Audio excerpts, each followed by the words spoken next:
Did you hear that thunder right as I turned on the microphone? That's right. We have another cool Black Hills lightning and thunderstorm going while we talk.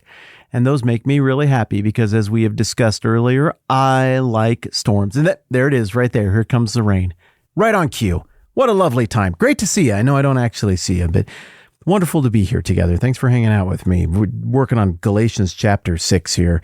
We are pausing for a couple of days to focus on one short little phrase in Galatians 6. And this is a Bible truism, a maxim, if you will. It's a pithy little comment that just comes and goes so quick as you're reading Galatians 6. But then you stop and think about it for a minute. You're like, that is a huge claim and it merits consideration. So here's the phrase, Galatians 6:7. Don't be deceived. God cannot be mocked. A man reaps what he sows. Now, yesterday we talked about why Paul, the author of the book of Galatians, would include this phrase right here, God cannot be mocked. And I had a couple ideas about that. People much smarter than me debate exactly the best way to interpret or contextualize that phrase right at that point in Galatians chapter 6. Everybody, I think, is kind of in the same zip code in terms of what they make of it. But today, I wanted to think about this very universal claim. I mean, think about it. He's saying God cannot be mocked. That's very absolutist. I want to think about that in the larger general context of existence and philosophy and the bigger story of the Bible. What does that mean? Well, it's obviously not a claim to say no one can say mocky things about God, because clearly people can say mocky things about God. Go look at the internet. I mean, clearly people can say things that are intended as mockery toward God. God doesn't miraculously seal up their lips as soon as they start trying to do it, like Neo in the first Matrix. People can say mocky stuff. I think the point of the comment and the way this should be understood is it doesn't land, it can't land, and it doesn't work. Well, why doesn't it work? Okay, well, let's start with this. One, why does mockery work? When it works, why does it work? Like when you've been ridiculed, for example, why did it work? Why did it make you feel bad? Why did it cost you clout or social standing? One, because maybe it was a little bit too close to truth, and some of the mockery was actually fair criticism, and it landed a little bit.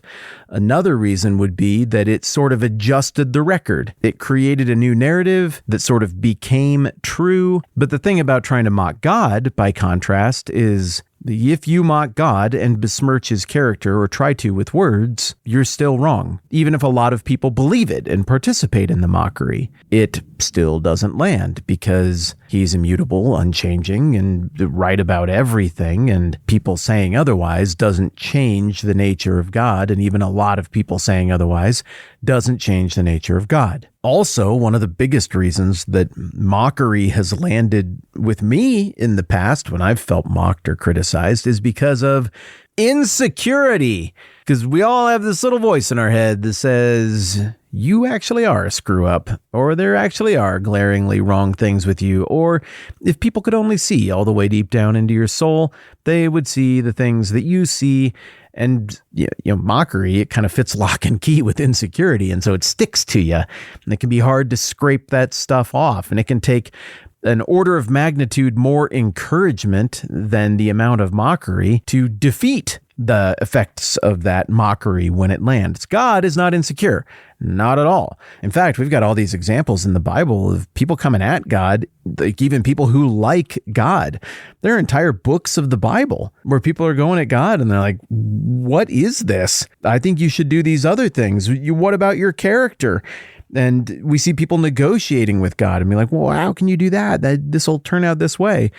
Job and Job's friends, I mean, when God shows up, he is pretty firm in terms of telling them, the guys, how the things are. But even so, it's not like he's insecure because some guys in the ancient Near East were unhappy with God's decision making.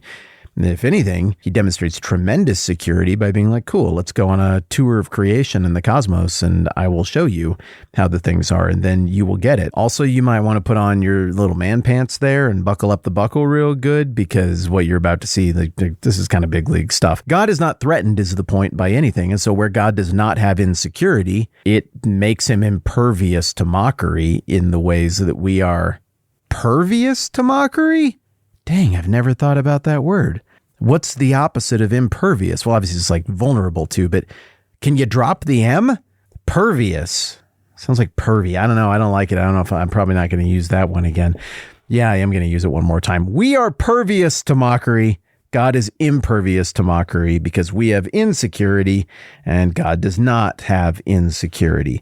So the mockery doesn't land. It doesn't hit. Then you've also got the philosophical element of this, where if somebody wants to say God is dumb or bad or broken or whatever, well, the Bible holds out, and indeed reason holds out, that God is that being than which no greater being can be imagined. So any criticism you would have of God, I mean, as the Bible and logic hold him out, it's not going to be accurate. Well, God, you're not perfect. Well, he is definitionally. Oh, well, it's hard for me to think of more mockery then. You're out of touch. Well, he's the maker and sustainer of all things. He's the most in touch of any being ever. Oh, well, you don't get it. Well, I mean, he's the owner and holder of all knowledge and the inventor of all concepts. So, I mean, he probably gets it. Well, you don't know what it's like to be down here like us. Well, I mean, he died on a cross. I've never done that before. It seems like he's got a pretty good sense. You don't know what it's like to be tempted.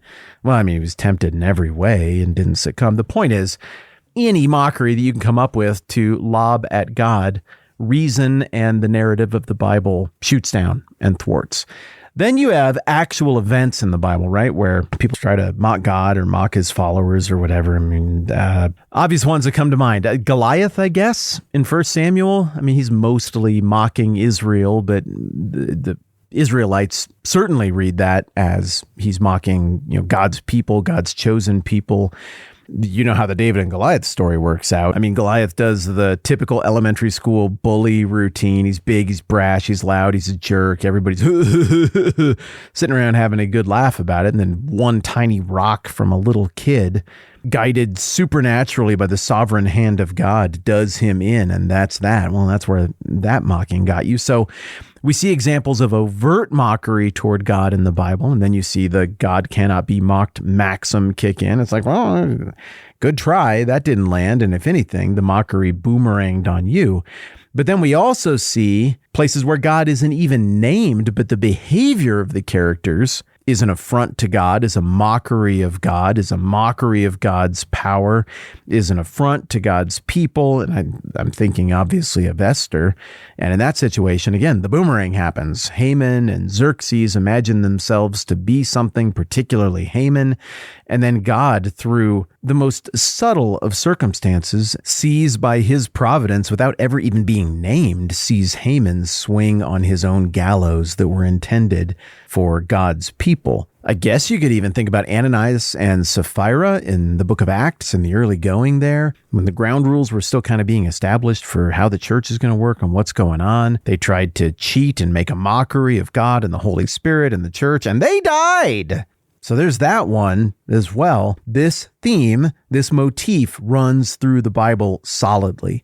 God cannot be mocked, and God is not insecure. So he's not afraid of things that we chirp at him, that his created beings say, or the little opinions or the tweets or the fish shakes or whatever. You're like this. It's impotent. It's nothing. It amounts to nothing. It glances off his armor. It doesn't even rise to that level because he is the truest, realest thing, and lies just simply don't stick. Falsehood wilts in the face of something that inevitably, eternally true. It seems like an obvious thing, right? God cannot be mocked. Oh, yeah, of course, that sounds religious and good. But when you really stop and think about it, if God is who God says God is, it's not just a little saying that we're getting here, God cannot be mocked, but really, like, sometimes he can be. It's just, it's just a nice thing to say. No. Really, he cannot be mocked. He is master of everything, subject to nothing. And that means that there is no weak point in his armor that you can exploit with a cleverly worded barb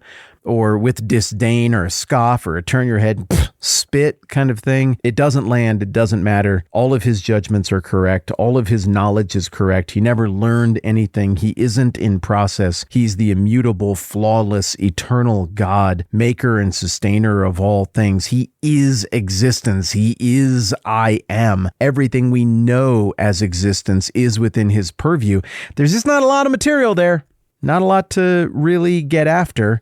Yet, I mean, what's one of the biggest mistakes that characters who are wrong in the Bible make? They misevaluate God. They underestimate God. They mistake him for a Greek god or a pagan god who's just an exaggerated version of us with all of our flaws exaggerated as well and just with more power, and they live longer. No.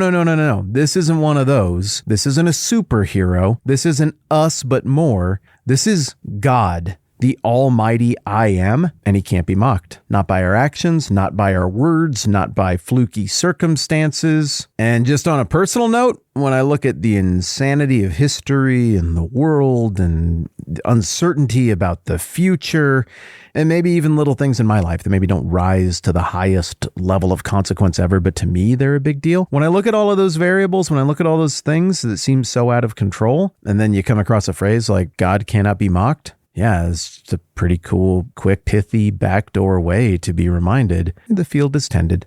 God is all-powerful. God is in charge of this whole story, and there's great comfort and reassurance in that. I'm Matt. This is the 10-Minute Bible Hour podcast. Let's do this again soon.